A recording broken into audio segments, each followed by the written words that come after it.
এটা হচ্ছে আমাদের নিজেদের গাছের গাছ পাকা কদবেল,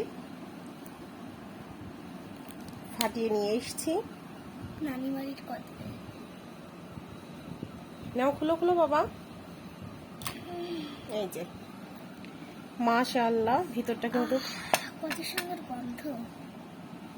একদম গাছ পাকা কদবেল তো, গাছ থেকে পাকা পড়ছিল, ছেলে নিয়ে এসে দিয়েছে। নাও এটা খুলো।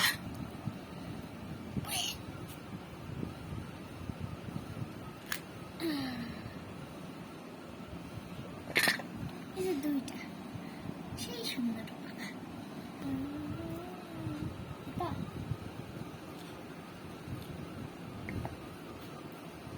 কেমন? এত সুন্দর কদবেল। ধরো তো একটু। তো বিসমিল্লাহ বলে আমিও একটু খেয়ে দেখি। আসলে গাছ পাকা কদবেল শুধু খেতেও কিন্তু বেশ ভালোই মজা। এটা আমি একটা চিনি দিয়ে মাখাবো, আর একটা মাখাবো হচ্ছে ঝাল লবণ দিয়ে। আমি তুলতে গেলাম, তা মেয়ে বলতেছে যে ওর নাকি তোলার খুবই শখ, তা ওই তুলুক।